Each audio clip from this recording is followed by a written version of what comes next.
কুমিল্লার গৌরীপুরে প্রতিপক্ষের হামলায় ইউপি চেয়ারম্যান সহ 2 জন নিহত, আহত আরও 4। এলাকাবাসী বলছে ক্ষমতাসীন দলের অভ্যন্তরীণ কোন্দল।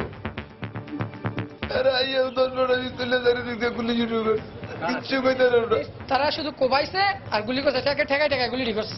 এখন অনুভব করতে পারছি যে আসলে রাজনৈতিক কোন্দলের কারণেই সমস্যা হচ্ছে আর কি। আমাদের টিম কাজ করছে, অচিরেই আমরা পূর্ণাঙ্গ তথ্য পেলে তখন কথা বলতে পারবো। দেখছিলেন প্রধান শিরোনাম। দুপুরের সময়ের সঙ্গে আছি আমি ওয়াহিদা স্বপ্না এবং আমি সাজিদ রাজু। এবার অন্যান্য শীর্ষ সংবাদ। বিনা বিচারে 17 বছর কারাগারে আটক থাকা শিপনের জামিন রাষ্ট্র ও বিচার বিভাগের জন্য লজ্জাজনক, হাইকোর্টের পর্যবেক্ষণ। 2 মাসের মধ্যে মামলা নিষ্পত্তির নির্দেশ। ঝিনাইদহে মুক্তিযোদ্ধা মৃধাকে হাতুড়ি দিয়ে পেটানোর ছবি ফেসবুকে ভাইরাল হবার পর নতুন করে হুমকির মুখে পরিবার। আসামিরা জামিনে মুক্ত হয়ে এলাকায় ঘুরে বেড়াচ্ছেন। আওয়ামী লীগের নির্বাহী কমিটির নবনির্বাচিত সদস্যদের নিয়ে টুঙ্গিপাড়ায় বঙ্গবন্ধুর সমাধিতে শেখ হাসিনার শ্রদ্ধা। দুপুরে প্রথম যৌথ সভা। বিমানবন্দরের গেটে দুর্বৃত্তের হামলার সঙ্গে জঙ্গি সম্পৃক্ততা আছে কিনা খতিয়ে দেখা হবে, তবে মন্ত্রী বললেন নিরাপত্তার কোনো ঘাটতি নেই। খাদ্যবান্ধব কর্মসূচিকে কোনো অবস্থাতেই বিতর্কিত হতে দেবে না সরকার, আবারও বললেন খাদ্যমন্ত্রী। জানালেন 90টি অভিযোগের মধ্যে 80টির বিরুদ্ধেই ব্যবস্থা নেওয়া হয়েছে। এবং আর কয়েক ঘন্টা পরই শুরু হচ্ছে মার্কিন প্রেসিডেন্ট নির্বাচনের ভোট গ্রহণ। শেষ মুহূর্তের প্রচারণায় ব্যস্ত সময় পার করলেন 2 প্রার্থী। জরিপে এগিয়ে হিলারি।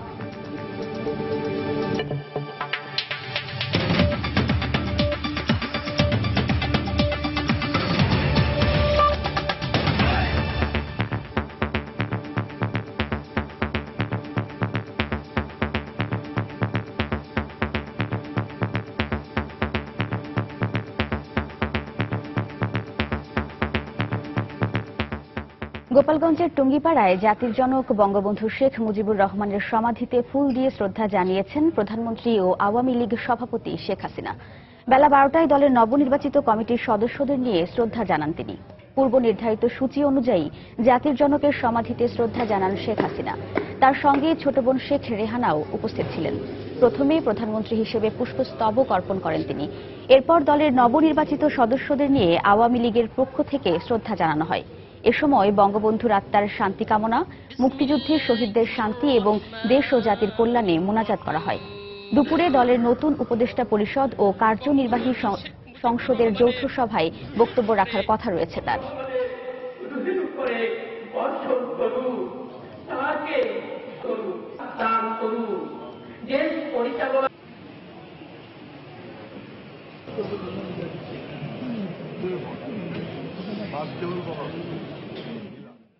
কুমিল্লার গৌরীপুরে প্রতিপক্ষের হামলায় জিয়ারকান্দি ইউনিয়ন পরিষদ চেয়ারম্যান মনির হোসেন সরকার সহ 2 জন নিহত হয়েছেন। এই ঘটনায় আরও 4 জন গুরুতর আহত হন। এর মধ্যে আশঙ্কাজনক অবস্থায় 3 জনকে ঢাকা মেডিকেল কলেজ হাসপাতালে ভর্তি করা হয়েছে। স্বজন ও এলাকাবাসী জানিয়েছে ক্ষমতাসীন দলের অভ্যন্তরীণ কোন্দলেই এই হত্যাকাণ্ড। কুমিল্লার প্রতিনিধি বাহার রায়হানের সহযোগিতায় বিস্তারিত জানাচ্ছেন হাবিবুল্লাহ হাবিব।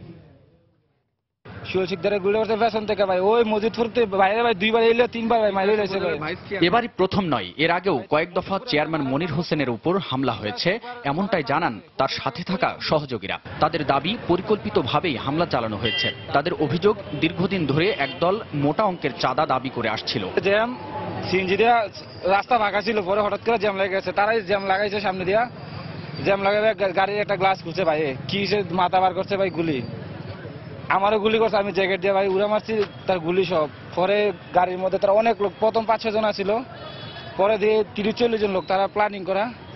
একজনের হাতে 2টা করে ভাই পিস্তল ভাই গুলি করছে ভাই, গাড়ির ভিতরে ঢুকে। প্রতি মাসে 20 লাখ টাকা করে চাঁদা চায়। সুহেল শিকদার, সবুজ, জুলাস, হাসান, মোহাম্মদ আলী, রাসেল, সুমন, লালন, তারা নগদ 10-15টা পিস্তলে চাপাড়ি আইয়া নগদ কয়েকটা বাইরে থেকে গুলিমুলি করে গ্লাসটি ভাঙলো। ভাঙার পরই আঙ্গলোক 2-3টা দৌড় দিল, গুলিমুলি খাই দৌড় দিছে।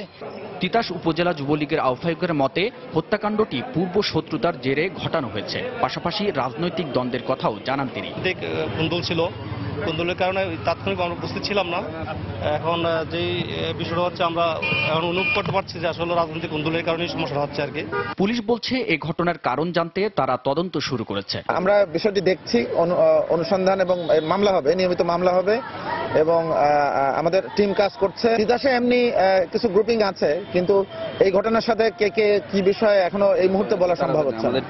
নিহতদের স্বজনরা জানান, সকাল 7টার দিকে কুমিল্লা জেলা শহরে যাওয়ার পথে গৌরীপুর বাস স্ট্যান্ড এলাকায় একদল অস্ত্রধারী সন্ত্রাসী মনির হোসেনের গাড়িতে হামলা চালায়। এ সময় মাইক্রোবাসে থাকা সবাইকে চাপাতি দিয়ে উপর্যুপরি আঘাত ও গুলিবর্ষণ করে দুর্বৃত্তরা। পরে তারা পালিয়ে গেলে স্থানীয়রা তাদের উদ্ধার করে হাসপাতালে পাঠানোর সময় পথে মনিরুজ্জামান ও তার শ্যালকের মৃত্যু হয়। নিহত মনিরুজ্জামান সদ্য সমাপ্ত ইউনিয়ন পরিষদ নির্বাচনে আওয়ামী লীগের প্রার্থী হিসেবে বিনা প্রতিদ্বন্দ্বিতায় চেয়ারম্যান নির্বাচিত হন। হাবিবুল ইসলাম হাবিব, সময় সংবাদ। দর্শক, কুমিল্লার গৌরীপুরে আছেন এই মুহূর্তে রিপোর্টার খান মোহাম্মদ রুমেল। সরাসরি চলে যাচ্ছে তার কাছে। রুমেল। রাজু, আপনি জানেন যে আজকে সকালবেলা গৌরীপুরের এই জায়গাটিতে হত্যাকাণ্ডের শিকার হয়েছে জিয়ারকান্দি ইউনিয়ন পরিষদের চেয়ারম্যান মনির উদ্দিন সরকার। তো আমরা যতদূর জেনেছি সেটি হচ্ছে যে আজকে সকালবেলা তিনি বাড়ি থেকে বের হয়েছিলেন, তার কয়েকজন সহযোগী সহ একটি ব্যক্তিগত গাড়িতে করে তিনি কুমিল্লার দিকে যাচ্ছিলেন। তো এই কুমিল্লার দিকে যাওয়ার পথে তিনি যখন এই গৌরীপুর বাস স্ট্যান্ড এলাকায় আসেন, তো ঠিক তখন এই জায়গাটিতেই কয়েকজন মানুষকে দেখে তিনি গাড়ি থামান। তো গাড়ি থামানোর সঙ্গে সঙ্গেই তাকে লক্ষ্য করে এলোপাথারি গুলি করা হয় এবং তাকে কোপানো হয় এবং এক পর্যায়ে তিনি এখানেই গুরুতর আহত হলে পরে ঢাকা মেডিকেল কলেজ হাসপাতালে নেওয়ার পথে তিনি এবং তার একজন সহযোগী মারা যান। এই খবরটুকু আমরা এখন পর্যন্ত জেনেছি। তবে এখানে যে বিষয়টি জানাতে চাই যে আজকে সকাল 8টার দিকে এই ঘটনাটি ঘটে এখানে গৌরীপুর বাস স্ট্যান্ড এলাকায়। তো যখন এই বাস স্ট্যান্ড এলাকায় ঘটনাটি ঘটে তখন সকাল এর দিকে দোকানপাট খুব বেশি খোলেনি, তো যার কারণে এই ঘটনার এখন পর্যন্ত কোনো প্রত্যক্ষদর্শী পাওয়া যায়নি। আপনি জানেন যে এরই মধ্যে যিনি মারা গেছেন মনিরুদ্দিন সরকার, তিনি ছিলেন তিতাস উপজেলা যুবলীগের যুগ্ম আহ্বায়ক। তো তার স্বজনরা এবং তার সঙ্গে যারা ছিলেন, আপনি জানেন যে তিনি সহ 2 জন মারা গেছেন এবং আরো 4 জন আহত হয়েছেন। তো তারা যেটি দাবি করছেন যে এই তিতাস উপজেলা আওয়ামী লীগের সভাপতি সোহেল শিকদারের লোকজন এই হত্যাকাণ্ডটি ঘটিয়েছে। যদিও কারা হত্যাকাণ্ড ঘটিয়েছে সে বিষয়ে পুলিশ এখনো পর্যন্ত কোনো বক্তব্য দেয়নি। পুলিশ কর্মকর্তারা যারা আছেন এই কুমিল্লা অঞ্চলের, তারা যেটি বলছেন যে হত্যাকাণ্ডের বিষয়টি তারা অবহিত হয়েছেন এবং হত্যাকাণ্ডের পেছনে যারাই থাকুক তাদেরকে গ্রেফতারে তাদের অভিযান চলছে। তো হত্যাকাণ্ডের পেছনে কারা রয়েছে সেটি পুলিশ এখনো পর্যন্ত নিশ্চিত হতে পারেনি, পুলিশ সদস্যরা এমনটাই দাবি করেছেন। আর এখানে যে জায়গাটিতে হত্যাকাণ্ডটি ঘটেছে এরই মধ্যে আমরা এই জায়গাটির অবস্থা যদি আপনাকে একটু বলতে চাই, সেটি হচ্ছে যে জায়গাটিতে হত্যাকাণ্ডের ঘটনাটি ঘটেছে আমরা দেখেছি যে সেই জায়গাটি আইন শৃঙ্খলা রক্ষাকারী বাহিনীর সদস্যরা ঘিরে রেখেছেন, চিহ্নিত করে রেখেছেন। সেই জায়গাটি এখনো ছোপ ছোপ রক্তের দাগ দেখা যাচ্ছে। আর এই জায়গাটিতে পুলিশ এবং র্যাবের সদস্যরা তারাও কিন্তু এখানে অবস্থান করছেন। তো সবকিছু মিলিয়ে এখানে এই হচ্ছে অবস্থা। আর যিনি মারা গেছেন মনিরুদ্দিন সরকার, আপনি জানেন যে ঢাকা মেডিকেল কলেজ হাসপাতালে রয়েছে, এখনো পর্যন্ত তার মরদেহ এই কুমিল্লার গৌরীপুরে এখনো পর্যন্ত এসে পৌঁছয়নি। তো আমি যে বিষয়টা বললাম যে পরিবারের পক্ষ থেকে যদিও আধিপত্য বিস্তারের বিষয়টিকে এই হত্যাকাণ্ডের কারণ হিসেবে উল্লেখ করা হয়েছে, কিন্তু এখনো পর্যন্ত কিন্তু আইন শৃঙ্খলা রক্ষাকারী বাহিনীর সদস্যরা এই হত্যার কারণ সম্পর্কে আমাদেরকে এখনো পর্যন্ত নিশ্চিত করে কিছু বলেননি। তো কুমিল্লার গৌরীপুর থেকে আমার কাছে এখন পর্যন্ত এই ছিল সবশেষ খবর। রাজু। কুমিল্লা থেকে জানাচ্ছিলেন সহকর্মী খান মোহাম্মদ রুমেল। হত্যা মামলায় বিনা বিচারে 17 বছর কারাগারে থাকা শিপনকে জামিন দিয়েছেন হাইকোর্ট। সেই সঙ্গে 2 মাসের মধ্যে মামলা নিষ্পত্তিরও আদেশ দিয়েছেন আদালত। সকালে বিচারপতি এম ইনায়েতুর রহিম ও বিচারপতি জেবি এম হাসানের সমন্বয়ে গঠিত হাইকোর্টের বেঞ্চ গণমাধ্যমে প্রচারিত সংবাদের ভিত্তিতে এই আদেশ দেন। সেই সঙ্গে লিগ্যাল এইডে শিপনের আইনি সহায়তা দেওয়ারও নির্দেশ দেন আদালত। বিনা বিচারে 1.5 যুগ কারাগারে থাকার এই ঘটনাটি বিচার বিভাগ ও রাষ্ট্রের জন্য লজ্জাজনক বলেও পর্যবেক্ষণে বলেন হাইকোর্ট। রাজধানীর পুরান ঢাকায় হত্যাকাণ্ডের এক ঘটনায় 2000 সালের 7 নভেম্বর থেকে শিপন কাশিমপুর কারাগারে বন্দী ছিলেন। সে সময় তার বয়স ছিল 26 বছর। এখন মধ্যবয়স্ক একজন মানুষ শিপন।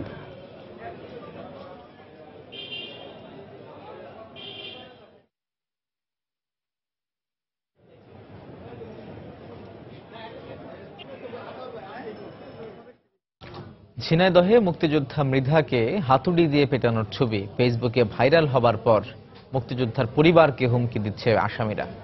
দরপত্র জমা দেয়া ও কাজ পাওয়াকে কেন্দ্র করে গত 18 অক্টোবর এই ঘটনা ঘটে। বর্তমানে মুক্তিযোদ্ধা মুক্তার আলী মৃধা রাজধানীর একটি হাসপাতালে চিকিৎসাধীন রয়েছেন। এদিকে এই ঘটনায় দায়ের করা মামলার আসামিরা আদালত থেকে জামিন নিয়ে এলাকায় ঘুরে বেড়াচ্ছে বলে জানিয়েছে পরিবার। ঝিনাইদহ প্রতিনিধি লোটাস রহমান সোহাগের পাঠানো তথ্য ও ছবি নিয়ে ডেস্ক রিপোর্ট।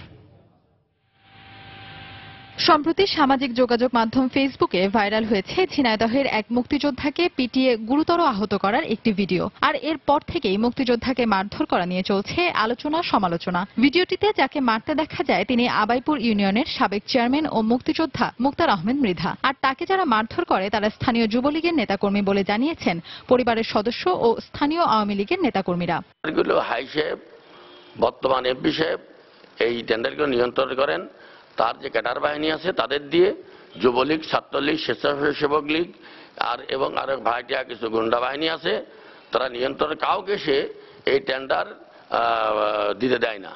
গত 18 অক্টোবরের এই ঘটনার পরদিন মুক্তার আহমেদের বড় ছেলে সুমন আহমেদ মৃধা বাদী হয়ে 10 জনের নাম উল্লেখ করে একটি মামলা দায়ের করেন। মামলা দায়েরের পর একজনকে গ্রেফতার করা হলেও সেই ব্যক্তি বর্তমানে জামিনে মুক্ত। দরপত্র জমা দেওয়া ও কাজ পাওয়াকে কেন্দ্র করে এই হামলা চালানো হয় বলে দাবি রাজধানীর একটি হাসপাতালে চিকিৎসাধীন আহত এই মুক্তিযোদ্ধার। বাসগুলো আছে তারা তো আমাদের টেন্ডার দেয় না আগে থেকে, এমনি নর্মাল টেন্ডারগুলো। তো এই টেন্ডার বাজারা এরাও ভিতরে ভিতরে হলো গে পুষে বসে আছে এবং খবর জানতে পারছে যে কাজগুলো আমি পেয়ে গেছি। যুবলীগ, ছাত্রলীগ, স্বেচ্ছাসেবক ছেলেরা এসে আমাকে বেদম ভাবে লোহার রড, রামদা ছিল, আপনারা ভিডিও ফুটেজে দেখেছেন, এরা এসে আমাকে ওখানে মারধর করে। তবে এই ঘটনায় ক্যামেরার সামনে কথা বলতে রাজি হয়নি পুলিশ। এদিকে মুক্তার আহমেদ মৃধার উপর হামলার ঘটনায় উপজেলা যুবলীগের সভাপতি ও উপজেলা পরিষদের ভাইস চেয়ারম্যান শামীম হোসেন মোল্লা এবং সাধারণ সম্পাদক শামীম শিকদারকে দল থেকে বহিষ্কার করা হয়েছে। সময় সংবাদ, ঝিনাইদহ। রাজধানীর শাহজালাল আন্তর্জাতিক বিমানবন্দরের নিরাপত্তা ব্যবস্থায় কোনো ঘাটতি নেই বলে দাবি করেছেন বেসামরিক বিমান পরিবহন ও পর্যটন মন্ত্রী রাশেদ খান মিনন। এই ঘটনায় সব নিরাপত্তা বাহিনী এবং এজেন্সি নিয়ে একটি সমন্বিত তদন্ত কমিটি গঠন করা হবে। পরে আনসারের পরিচালক জানান, শৃঙ্খলা ভঙ্গের বিষয়ে কোনো ছাড় দেওয়া হবে না। রোববার সন্ধ্যায় হযরত শাহজালাল আন্তর্জাতিক বিমানবন্দরে ছুরি হাতে ঢুকে পড়া এক যুবকের আঘাতে নিহত হন এক আনসার সদস্য। আহত হন আরও 3 নিরাপত্তারক্ষী। বিমানবন্দরের নিরাপত্তারক্ষী আক্রান্ত হওয়ার এই ঘটনায় উদ্বিগ্ন মন্ত্রণালয়। মঙ্গলবার সকালে বিমানবন্দরের নিরাপত্তা নিশ্চিতের দায়িত্বে নিযুক্ত সব সংস্থার সঙ্গে বৈঠকের পর সংবাদ সম্মেলনে কথা বলেন বিমানমন্ত্রী। তিনি বলেন, এ ঘটনায় জঙ্গি সম্পৃক্ততা আছে কিনা বিষয়টি খতিয়ে দেখা হবে। সব নিরাপত্তা বাহিনী এবং এজেন্সি মিলে একটি সমন্বিত তদন্ত কমিটি গঠন করা হবে বলেও জানান তিনি। যে নিরাপত্তা ব্যবস্থা আমরা গত বেশ কিছুদিন ধরে গড়ে তুলেছি, সেই ক্ষেত্রে কোনো ঘাটতি আছে বলে আমরা মনে করছি না। আশ্বস্ত করতে চাই যে আমাদের এয়ারপোর্টে এই ধরনের ঘটনার চেষ্টা হতে পারে, কিন্তু তাকে প্রতিহত করার মতো যে সক্ষমতা, যে যোগ্যতা এবং যে আন্তরিক প্রচেষ্টা, এটা আমাদের সেটা অব্যাহত আছে এবং অব্যাহত থাকবে। ঢাকা মহানগর আনসারের পরিচালক জানান, নিরাপত্তার বিষয়ে সার্বক্ষণিক সচেষ্ট আছেন তারা। মন্ত্রীর সঙ্গে বৈঠকে জনবল বাড়ানোর বিষয়ে প্রস্তাব করা হয়েছে বলেও জানান তিনি। এর চেয়ে বড় ঘটনা যদি ঘটে তাহলে আমরা কি ধরনের প্রস্তুতি, সেই বিষয়গুলো চিন্তা করে আমরা দিন আমাদের প্রস্তুতি দিন বাড়ছে। এখানে যে সংখ্যা রয়েছে 700 জনের মতো, সেই 703 জনের চেয়ে আমাদের সংখ্যা আরো বৃদ্ধি করা দরকার। আজকে মিটিং এই পয়েন্টটা আমরা উত্থাপন করেছি। মাননীয় মন্ত্রী মহোদয় এই বিষয়টা ভেবে দেখবেন। বিমানবন্দরের অভ্যন্তরে ছুরিকাঘাতে নিহত আনসার সদস্যের পরিবারকে বিমানমন্ত্রী 1 লাখ এবং সিভিল এভিয়েশন কর্তৃপক্ষ 1 লাখ টাকা সহায়তা দেওয়ার ঘোষণা করা হয়।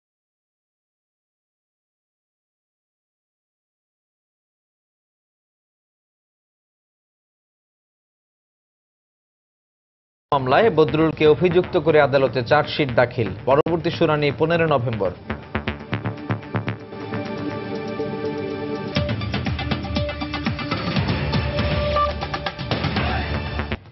খাদ্য বান্ধব কর্মসূচিকে নিয়ে পাওয়া সব অভিযোগের বিরুদ্ধেই ব্যবস্থা নেওয়া হবে বলে জানিয়েছেন খাদ্যমন্ত্রী অ্যাডভোকেট কামরুল ইসলাম।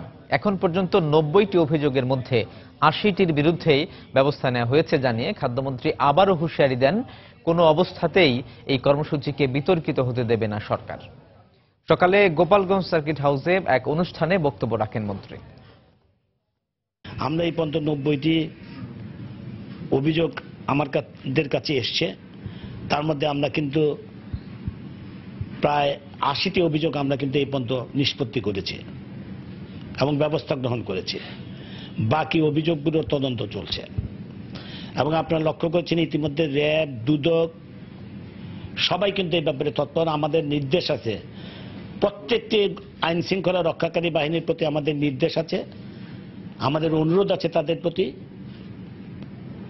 এই কর্মসূচি থেকে বিতর্কিতের ঊর্ধ্বে রাখার জন্য পদক্ষেপ নেওয়ার জন্য যা যা করণীয় সবাই তা করছে, প্রশাসন সেভাবে করছে, এটা মাননীয় প্রধানমন্ত্রীর নির্দেশ। কাজে আমি সবাইকে অনুরোধ করব, এবং এখন কমে আসছে, কিন্তু এখন অনেক ভুয়া কার্ড হোল্ডার তাদের কার্ড ফেরত দিচ্ছে, এখন অনেক কমে আসছে, এবং ইনশাল্লাহ আমরা আশা করছি এই 1 মাসের মধ্যে আমরা এটাকে শূন্যের কোটায়, এই বিতর্ক বা এই অনিয়মকে আমরা প্রায় শূন্যের কোটায় নিয়ে আসতে সক্ষম হব।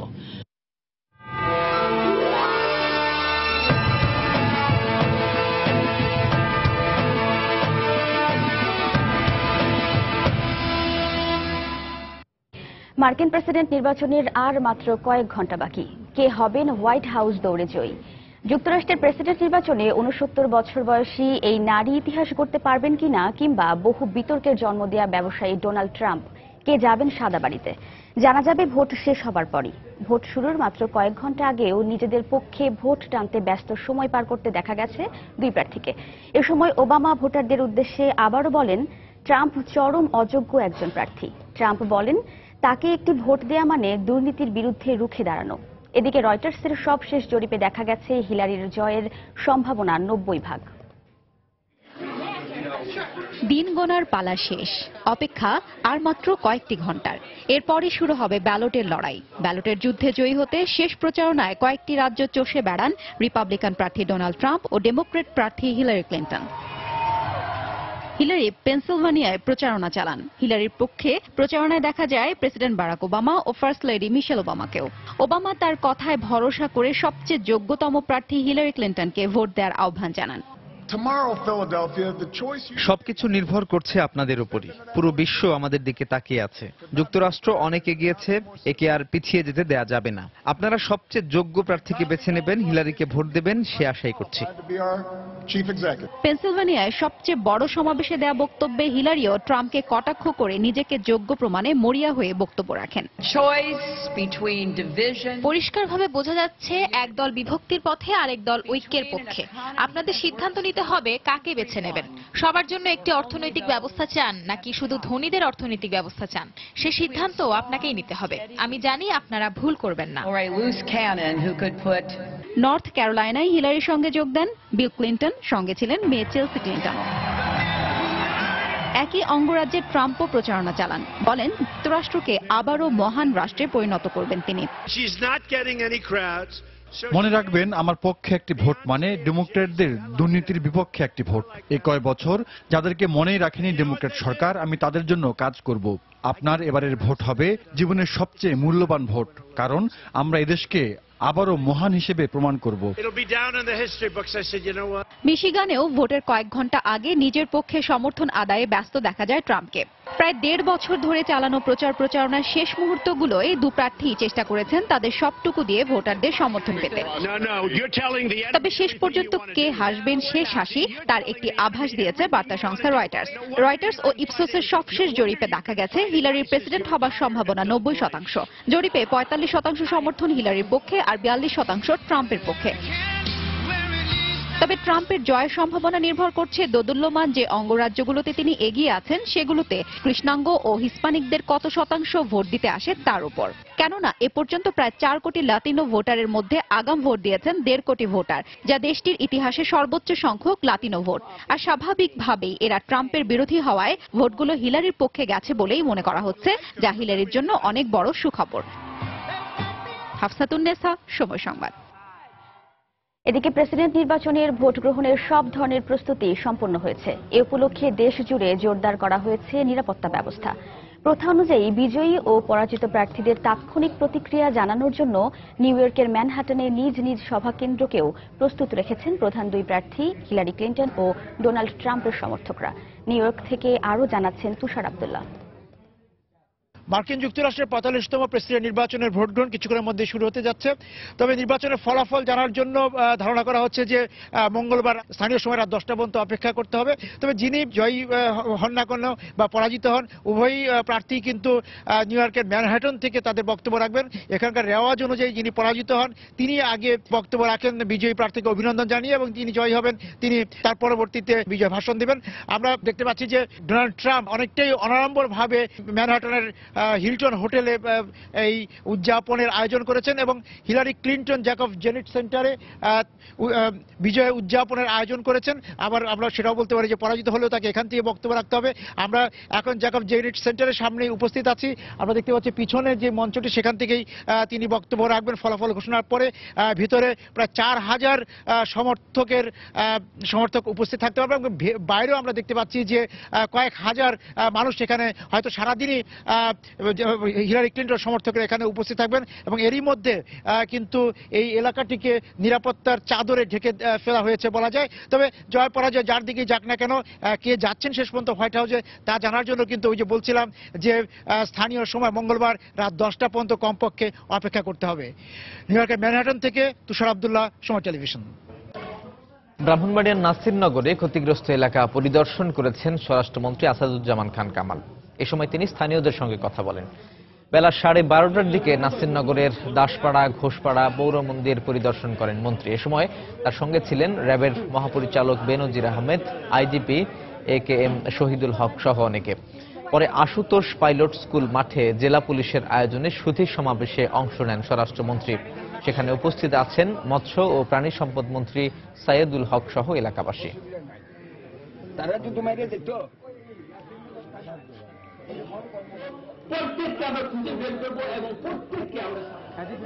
আমি পবিত্র কোরআনের সূরা আল ভাইগুলো বলে হয়েছে। বিএনপিকে মাত্র 1 ঘন্টা আগে অনুমতি দিয়ে বিকেল 5টার মধ্যে সমাবেশ শেষ করার আহ্বান জানিয়েছে ডিএমপি। আজ দুপুর 2টা থেকে রাজধানীর ইঞ্জিনিয়ার্স ইনস্টিটিউটে এই সমাবেশের অনুমতি দেওয়া হয়েছে। এদিকে এর আগে বিএনপি মহাসচিব মির্জা ফখরুল ইসলাম আলমগীর বলেছেন, আগামী 13ই নভেম্বর সোহরাওয়ার্দী উদ্যানে আবারও সমাবেশের অনুমতি চাইবে দলটি। দুপুরে নয়াপল্টনে দলের কেন্দ্রীয় কার্যালয়ে সংবাদ সম্মেলনে বক্তব্য রাখেন মির্জা ফখরুল। এই অনুমতি না দেয়া এটা কিন্তু আপনার সংবিধান লঙ্ঘনের শামিল। কারণ আমাদের সংবিধানে খুব স্পষ্ট করে বলা আছে যে সভা সমিতি করা, জনমত সংগঠন করা, প্রতিবাদ করা, অন্যায়ের বিরুদ্ধে প্রতিবাদ করা, এটা আমাদের সাংবিধানিক অধিকার। এই সরকার গণতন্ত্রে বিশ্বাস করে না, সেই জন্যই গণতান্ত্রিক কর্মসূচিতে তারা এইভাবে বাধা প্রদান করে থাকে।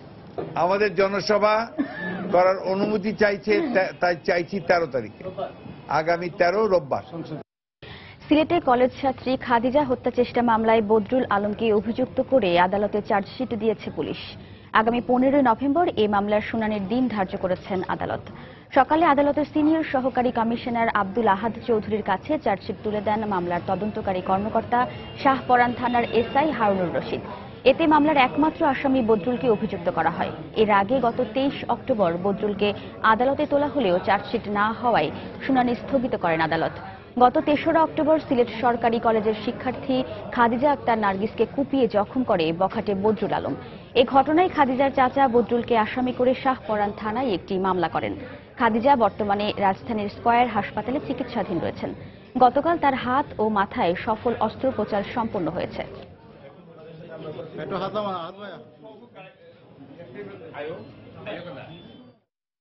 চার্জশিট যখন দেওয়া হয়েছে, এতে আমার মেয়ের যে অবস্থার উপরে যে চার্জশিট দেওয়া হয়েছে, আমি ওর ফাঁসি চাই, ওকে ফাঁসি দেওয়ার জন্য জোর দাবি জানাচ্ছি। আসামি স্বীকারোক্তিমূলক জবানবন্দি দাখিল করে। এছাড়া আমরা যেখানে ভিকটিম চিকিৎসা নিচ্ছে সেখান থেকে আমরা ডাক্তারি সনদ সংগ্রহ করি। সবগুলো অ্যাকুমুলেট করে আমরা আজকে পুলিশ রিপোর্ট দাখিল করছি। তদন্তকারী কর্মকর্তা আদালতে অভিযোগপত্র দাখিল করেছেন কি আগামী 15 তারিখে ধার্য তারিখে এইটা মামলা আমলে গ্রহণ করবেন এবং বিচারের ফাইলে ট্রান্সফার, বিচারের কোর্টে ট্রান্সফার করবেন। শুধু কর্মক্ষেত্রে নারীর প্রবেশ, নারী নির্যাতন বন্ধে আইন, শিক্ষায় অংশগ্রহণ বাড়ানো অথবা দেশের সর্বোচ্চ পর্যায়ে আরোহণের পরিসংখ্যানে সাধারণ মানুষ মনে করেন না নারীর ক্ষমতায়নে খুব বেশি এগিয়েছে বাংলাদেশ। নারীদের জন্য সামাজিক নিরাপত্তা, নারী নির্যাতন বন্ধে আইনের প্রয়োগ, নারীর মতামত দেওয়ার স্বাধীনতা আর অর্থনৈতিক মুক্তি না আসা পর্যন্ত নারীর প্রতি সকল প্রকার বৈষম্য বিলোপ সনদ সিডোর পূর্ণাঙ্গ বাস্তবায়ন সম্ভব নয়, এমনটাই মনে করেন মানবাধিকার কর্মীরা। সেলিয়া সুলতানার রিপোর্ট। সিলেটের এমসি কলেজে প্রেমের প্রস্তাবে প্রত্যাখ্যাত হয়ে বখাটে বদরুল কুপিয়ে মারাত্মক জখম করে ছাত্রী খাদিজাকে। মাধবপুরে প্রেমের প্রস্তাবে রাজি না হওয়ায় স্কুল ছাত্রীর মা বাবাকে পেটানো, একই কারণে মাদারীপুরের কালকিনিতে স্কুল ছাত্রীকে ছুরিকাঘাতে হত্যা এবং রাজধানীর উইলস লিটল ফ্লাওয়ার স্কুলের ছাত্রী রিশাকে ছুরিকাঘাত করা হয় নিজের মতামত প্রকাশ করার অপরাধে। শুধু মতামত প্রকাশের জন্যই নয়, সাম্প্রতিক সময়ে দেখা যায় মেয়ে শিশুরাও এক শ্রেণীর পুরুষের বিকৃত মনস্তত্ত্বের শিকার হয়েছে।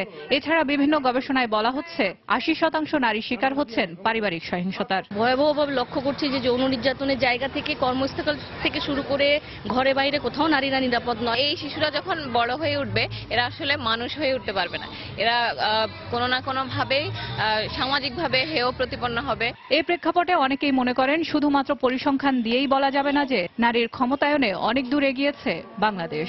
সরকার দিল যে কমিটি, সেখানেও কিন্তু দেখা যায় নারীরা অনেক সংখ্যা অনেক কম, অথচ তারা সমান অধিকারের কথা বলে। নারী মুক্তি এখন অনেক দূর। পিএম নারী, আমাদের আপনার স্পিকার নারী, বিরোধী দলের নেত্রী নারী, এইটাতেই দেখে যদি কেউ মন্তব্য করে যে নারীর ক্ষমতায় আসছে, বিষয়টা কিন্তু সেরকম নয়। পরিসংখ্যান দিয়ে অনেক কিছু বলা যায়, বোঝানো যায়, কিন্তু প্রকৃত চিত্রটা আসলে সে জায়গায় নাই। রুরাল এরিয়ায় নারীরা তাদের ইনকামের উপর তাদের নিজস্ব কোনো অধিকার নাই। 1979 সালে জাতিসংঘের উদ্যোগে নারীর প্রতি সকল প্রকার বৈষম্য বিলোপ সনদ সিডো গৃহীত হয়। সিডোর এবারের সম্মেলনে অন্যান্য বিষয়ের সাথে গুরুত্ব পাচ্ছে নারীর উপর নির্যাতনের বিষয়টি। সিডোর প্রত্যেকটা ধারা হলো 2 নম্বর ধারা যদি না র্যাটিফাই করে তাহলে কিন্তু সিডোর কোনো মূল ইয়েটাই নষ্ট হয়ে যাচ্ছে। নারী নির্যাতনটা যেভাবে বেড়ে গেছে এবং আইন থাকলেও আইনের প্রয়োগের জন্য যে বিষয়গুলো নেই, এইগুলো বিষয়গুলো আসবে। এদিকে আইনের প্রয়োগ ও সামাজিক দৃষ্টিভঙ্গি না বদলালে নারীর সম্মানজনক কোনো অবস্থান তৈরি সম্ভব নয় সমাজে বলে মনে করেন এই মানবাধিকার কর্মী। অগ্রগতি রিপোর্ট দেওয়া হয় যে তাদের অনেক ক্ষেত্রে সফলতা, কিন্তু সামাজিক দৃষ্টিভঙ্গির সাথে বাস্তবতার কিন্তু অনেক অমিল রয়েছে। সফলতার জন্য যে কাজগুলো করা খুব জরুরি, অর্থাৎ সমাজের অভ্যন্তরে সচেতনতা তৈরি করা, সমাজের ন্যায্যতা প্রতিষ্ঠা করার জন্য যে কাজগুলো করা দরকার, সেই কাজগুলো কিন্তু এখন পর্যন্ত যেই তিমিরে ছিল সেখানেই রয়ে গেছে। তারা মনে করেন প্রতিকূল পরিবেশে নারীরা যতটা অগ্রসর হচ্ছে, সমাজ ও রাষ্ট্র তার সঙ্গে তাল মিলিয়ে সহায়ক শক্তি হিসেবে দাঁড়াচ্ছে না নারীর পাশে। সেলিয়া সুলতানা, সময় সংবাদ, ঢাকা। দেখছেন দুপুরের সময়। দুরন্ত বাইসাইকেল, উড়ে চলো দুরন্ত গতিতে। চট্টগ্রামে নৌবাহিনীর সর্ববৃহৎ ঘাঁটি ঈশা খানকে রাষ্ট্রপতি ন্যাশনাল স্ট্যান্ডার্ড প্রদান করেছেন রাষ্ট্রপতি মোহাম্মদ আব্দুল হামিদ। বাংলাদেশ নৌবাহিনীর কর্মকর্তা ও নাবিকদের গুরুত্বপূর্ণ প্রশিক্ষণ এবং অপারেশনাল ও লজিস্টিক কাজের সহায়তা প্রদানের স্বীকৃতিস্বরূপ এই ন্যাশনাল স্ট্যান্ডার্ড প্রদান করেন রাষ্ট্রপতি। এর আগে অনুষ্ঠানে রাষ্ট্রপতিকে স্বাগত জানান নৌবাহিনী প্রধান অ্যাডমিরাল নিজামুদ্দিন আহমেদ। এরপর রাষ্ট্রপতিকে গার্ড অব অনার প্রদান করা হয়। এ সময় তিনি সর্বোচ্চ পেশাদারিত্ব এবং ত্যাগের মাধ্যমে নিজেদের সক্ষমতা তুলে ধরতে নৌ সদস্যদের প্রতি আহ্বান জানান। স্বাধীনতার পর এটি চট্টগ্রাম নৌঘাট হিসেবে পরিচিত ছিল। 1974 সালে বঙ্গবন্ধু এটিকে ঈশা খান নামে নামকরণ করেন।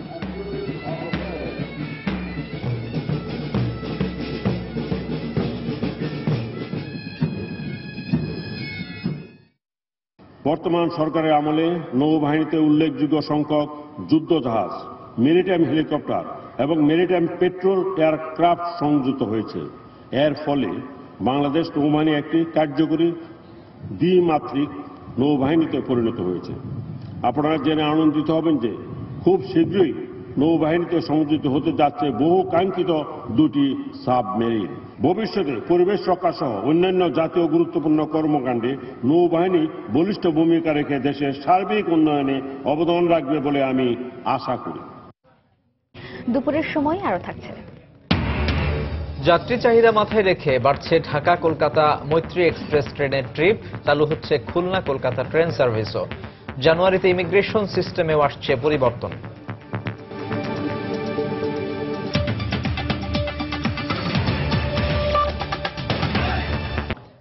বাংলাদেশের সকল ধর্ম ও বর্ণের মানুষের মধ্যে সাম্প্রদায়িক সম্প্রীতি বজায় রাখা, ধর্মীয় সহিংসতা ও সন্ত্রাসবাদের বিরুদ্ধে জনমত গড়ে তোলার আহ্বানে আগামী 12ই নভেম্বর সোহরাওয়ার্দী উদ্যানে মহাসমাবেশ করবে আহলে সুন্নাত ওয়াল জামাত।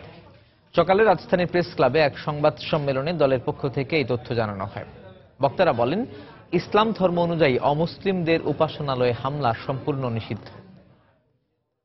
কোরআন শরীফ যেটা আল্লাহর বাণী, সেখানে পরিষ্কার বলে দেওয়া হয়েছে, যারা আল্লাহ ছাড়া অন্য কোনো দেবদেবীর উপাসনা করে তোমরা তাদের দেবদেবীকে গালি দিও না। যেখানে গালি দেওয়াটাই নিষেধ, সেখানে হামলা করা অবশ্যই নিষেধ। যুদ্ধের সময়ও মন্দিরে হামলা করা নিষেধ। এখন যুদ্ধ চলছে না, এই সময়ে যারা এই সমস্ত কর্মকাণ্ড করছে তারা ইসলাম বিরোধী কর্মকাণ্ডে লিপ্ত হয়েছে। দেখছেন দুপুরের সময়। চেয়ারের পারফেক্ট শেপ আর ডিজাইন আপনাকে দেয় 100% কমফোর্ট। Del supreme chair. রাজধানীর নিম্ন আয়ের মানুষের স্বাস্থ্য, পরিবহন ও কর্মসংস্থান সেবায় সঠিক সিদ্ধান্ত নিতে আয়োজন করা হচ্ছে প্রতিযোগিতামূলক কার্যক্রম আরবান ইনোভেশন চ্যালেঞ্জ। সকালে রাজধানীর ব্র্যাক বিশ্ববিদ্যালয়ে অনুষ্ঠিত হয় এটির ইনফরমেশন সেশন। এনজিও সংগঠন ব্র্যাকের পরিচালনায় এই প্রতিযোগিতায় নির্বাচিত দলগুলোর পরিকল্পনা সিটি কর্পোরেশনের সাথে যৌথ উদ্যোগে বাস্তবায়ন করবেন সংগঠনটি। এ সময় নতুন উদ্যোক্তাদের সাথে শহরবাসীর বিভিন্ন সমস্যা ও সমাধান নিয়ে আলোচনা করেন বক্তারা। এমন আয়োজনের মধ্য দিয়ে দেশের সাধারণ মানুষ উপকৃত হবে বলে জানান প্রকল্পের ব্যবস্থাপক। এটার সবচেয়ে বিগেস্ট স্ট্রেংথ আমি বলবো যে এখানকার যে implementation authority Dhaka north city corporation আমাদের সাথে আছেন এবং করসপন্ডিং সিটি কর্পোরেশনগুলো কিন্তু এইটার দায়িত্বগুলো নেবেন। সো যে আইডিয়াগুলো আসুক না কেন, সেই আইডিয়াগুলোকে ব্র্যাক যখন টেস্ট করবে, ইমপ্লিমেন্ট করার পর তখন দেখা যাবে যে 2টা বা 3টা আইডিয়া খুব ভালোভাবে কাজ করছে। আমি বলবো যে এখান থেকে শহরের দরিদ্র মানুষ কিভাবে উপকৃত হবে। জনপ্রিয়তা ও চাহিদা বাড়ায় ঢাকা কলকাতা মৈত্রী এক্সপ্রেস ট্রেনের ট্রিপ বাড়ানোর সঙ্গে সঙ্গে ইমিগ্রেশন শুধু ঢাকা ও কলকাতা রেল স্টেশনে করলে চলবে। আগামী জানুয়ারি থেকেই নতুন এই ইমিগ্রেশন সিস্টেম চালু হবে বলে জানিয়েছে বাংলাদেশ রেলওয়ে কর্তৃপক্ষ। এছাড়া পরীক্ষামূলকভাবে চালু করা হবে খুলনা কলকাতা ট্রেন সার্ভিসও। এক্ষেত্রে যাত্রী সেবার মান উন্নত করার তাগিদ বিশেষজ্ঞদের। বিস্তারিত ফেরদৌস লিপির রিপোর্টে। 2008 সালে বাংলাদেশ ও ভারতের মধ্যে সরাসরি যাত্রীবাহী ট্রেন সার্ভিস চালু হয়। প্রথম দিকে যাত্রী সংখ্যা কম থাকলেও বর্তমানে চাহিদা বেড়েছে। এই কারণে উভয় দেশ ট্রেনের আসন সংখ্যা বাড়ায়। তাতেও চাহিদা পূরণ না হওয়ায় ট্রিপের সংখ্যা বাড়ানোর সিদ্ধান্ত নেয় দুদেশের সরকার। সেই সাথে সহজ করা হচ্ছে ইমিগ্রেশন চেকিং এর নিয়ম কানুনও। আমরা ইন্ডিয়ান কর্তৃপক্ষের সাথে গত 8 থেকে 10 অক্টোবর যে IGRM মিটিং হয়, সেখানে সিদ্ধান্ত নিয়েছি এটা আর একটা দিন বাড়িয়ে দেওয়া। এটা ইন্ডিয়ান রেট দিয়ে বাড়ানো হবে। ইমিগ্রেশনটা হবে এন্ড টু এন্ড, অর্থাৎ এখন মনে করেন যে ঢাকা স্টেশনে যে কাস্টমস ইমিগ্রেশন হয়, আবার কাস্টমস ইমিগ্রেশন কলকাতাতে হবে। এদিকে চাহিদা থাকায় খুলনা ও কলকাতা রুটে ট্রেন সার্ভিসও চালু হবে জানুয়ারিতে। প্রাথমিক পর্যায়ে সপ্তাহে একদিন এই ট্রেন চলাচল করবে বলে জানান রেলওয়ের মহাপরিচালক। ফাইনালি আমরা ভারতীয় কর্তৃপক্ষের রাজি করতে সমর্থ হয়েছি এবং আমরা সিদ্ধান্ত নিয়েছি আগামী জানুয়ারি থেকে এই খুলনা এবং কলকাতা এই ট্রেন যাত্রা হবে। এই ট্রেনটার স্টপেজটা আমরা একটা স্টপেজ রাখবো যশোরে। এদিকে কাস্টমস পরীক্ষার কাজটি ট্রেনের অভ্যন্তরী করলেই যাত্রী হয়রানি অনেকাংশ কমিয়ে আনা সম্ভব বলে অভিমত এই বিশেষজ্ঞের। একটা ট্রেনে 2-3 জন কাস্টমার লোক চলে আসে, তারা যদি সেখানে চেক করে এবং প্যাসেঞ্জাররা শুধু জাস্ট বসে থেকে ওইখানে হয়রানি হলো না, ট্রেন স্টেশনে নেমে তারা তাদের মতো তারা চলে গেল। এটা আজকাল বিশ্বের সব ইন্টারন্যাশনাল এই ট্রেন সার্ভিসগুলোতে এগুলো চালু হয়ে গেছে। বর্তমানে বুধ, শুক্র ও রবিবার ঢাকা থেকে মৈত্রী এক্সপ্রেস কলকাতার উদ্দেশ্যে ছেড়ে যায় এবং কলকাতা থেকে মঙ্গল, শনি ও সোমবার ট্রেন ঢাকায় আসে। আর নতুন ট্রেনটি কলকাতা থেকে শুক্রবার ও ঢাকা থেকে শনিবার ছাড়বে। ফেরদৌস লিপি, সময় সংবাদ, ঢাকা।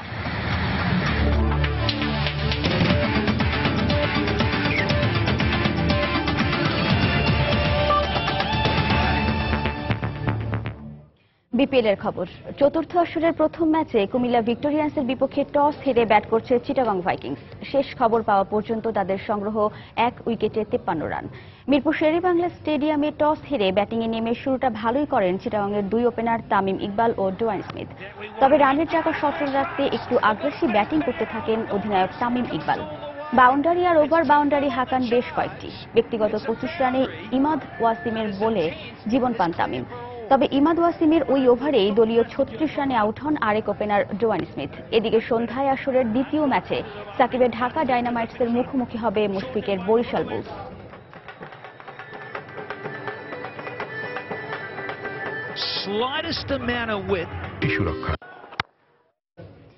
অভিষেকেই জানান দিয়েছেন ক্রিকেট বিশ্ব শাসন করবেন তিনি, কিন্তু হাঁটুর ইনজুরিতে বারবার থেমেছে তার পথ চলা। 7 বার সেই যন্ত্রণার সঙ্গে যুদ্ধ জয় করে ফিরেছেন ক্রিকেট ক্যানভাসে।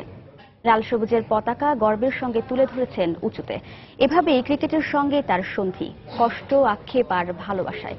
বলা হচ্ছে বাংলাদেশ ক্রিকেট দলের অধিনায়ক মাশরাফি বিন মুর্তজার কথা। বাংলাদেশের একমাত্র ক্রিকেটার হিসেবে ম্যাচের ক্যারিয়ারে 15 বছর পূর্ণ হলো আজ। কেমন ছিল এই দীর্ঘ ক্রিকেট যাত্রা, তাই জানাচ্ছেন সাজিদ মুস্তাহিদ।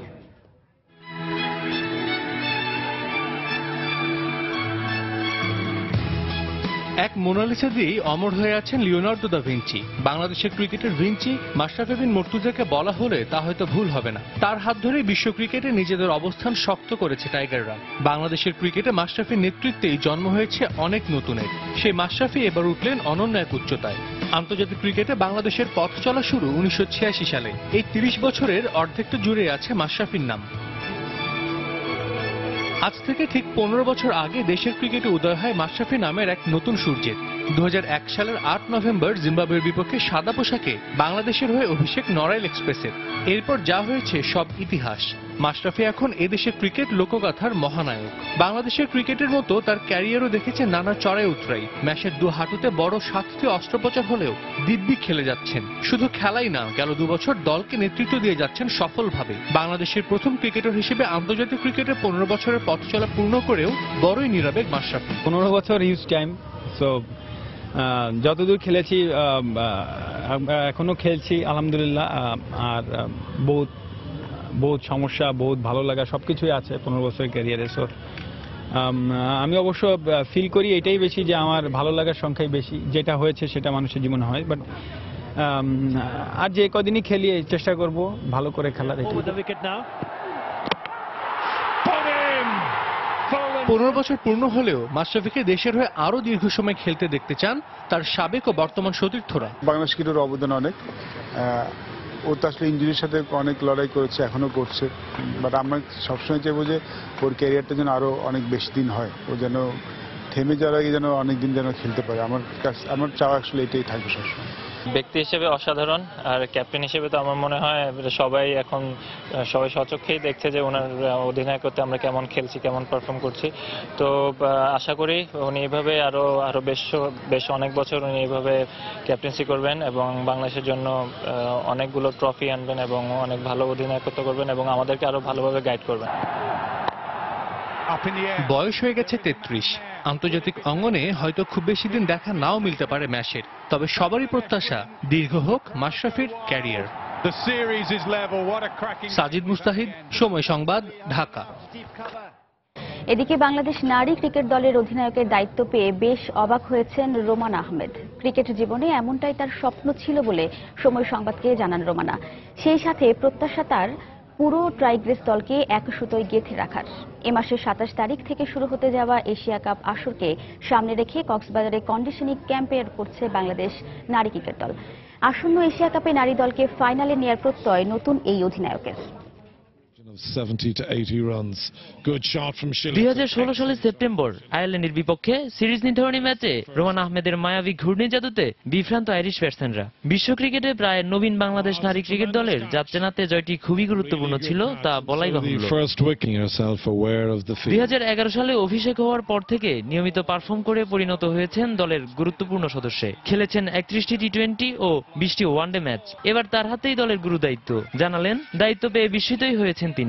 আমি অনেক অবাক হয়েছি, হঠাৎ করে আমাদের এই ডিসিশনটা নেওয়া হয়েছে এবং আমি খুব হ্যাপি এর জন্য। আসলে এটা আমার একটা স্বপ্ন ছিল যে বাংলাদেশ টিমের অধিনায়কত্ব করব। দলের দায়িত্বভারে নতুন অধিনায়ক ভুলে যেতে চান না ব্যক্তিগত পারফরমেন্সের কথাও। জানালেন তার মূল দায়িত্ব হবে ব্যাট বল হাতে দলকে ভালো কিছু দেয়া। আমি অ্যাজ এ সিনিয়র প্লেয়ার হিসেবে আমি টিমে বরাবর দায়িত্ব পালন করে আসছি যে ভালো খেলার। আমি এবারও আমার জায়গায় থাকতে চাই, আমি ভালো খেলতে চাই, ভালো একটা পারফর্ম করতে চাই এবং আমি আমার টিমটাকে একটা ভালো রেজাল্ট দিতে চাই। থাইল্যান্ডে শুরু হতে যাচ্ছে এশিয়া কাপ টুর্নামেন্ট। আগের আসরে তৃতীয় হওয়া বাংলাদেশকে এবার ফাইনালে পৌঁছে দিতে চান নতুন ক্যাপ্টেন। এশিয়া কাপে আমাদের মূল টার্গেট থাকবে আমরা ফাইনালে উঠবো এবং ফাইনালে যে আমরা ভালো একটা রেজাল্ট করব। তা আমরা যেভাবে যে গতিতে এগোচ্ছি আমি ফুল কনফিডেন্স যে আমরা কিছু ভালো করব। অধিনায়ক হিসেবে রোমানার প্রথম মিশন 27 নভেম্বর থেকে শুরু হতে যাওয়া নারীদের Asia cup cricket. Noman Abdullah, সময় সংবাদ। দুপুরের সময় এ পর্যায়ে শীর্ষ সংবাদ জানিয়ে দিচ্ছি আরো একবার। কুমিল্লার গৌরীপুরে প্রতিপক্ষের হামলায় ইউপি চেয়ারম্যান সহ 2 জন নিহত, আহত আরও 4। এলাকাবাসী বলছে ক্ষমতাসীন দলের অভ্যন্তরীণ কোন্দল। আওয়ামী লীগের নির্বাহী কমিটির নবনির্বাচিত সদস্যদের নিয়ে টুঙ্গিপাড়ার বঙ্গবন্ধু সমাধিতে শেখ হাসিনার শ্রদ্ধা, দুপুরে প্রথম যৌথ সভা। মাত্র 1 ঘন্টা আগে 27টি শর্তে বিএনপিকে ইঞ্জিনিয়ার্স ইনস্টিটিউশনে আজই সমাবেশ করতে বলল ডিএমপি। 13ই নভেম্বর আবারও অনুমতি চাওয়া হবে বললেন ফখরুল। বিনা বিচারে 17 বছর কারাগারে আটক থাকা শিপনের জামিন রাষ্ট্র ও বিচার বিভাগের জন্য লজ্জাজনক, হাইকোর্টের পর্যবেক্ষণ। 2 মাসের মধ্যে মামলা নিষ্পত্তির নির্দেশ। এবং আর কয়েক ঘন্টা পরই শুরু হচ্ছে মার্কিন প্রেসিডেন্ট নির্বাচনের ভোট গ্রহণ। শেষ মুহূর্তে প্রচারণায় ব্যস্ত সময় পার করলেন 2 প্রার্থী। জরিপে এগিয়ে হিলারি। এ ছিল দুপুরের সময়। যে কোনো খবর পেতে ভিজিট করুন সময়নিউজ.tv। সঙ্গে থাকুন সময়।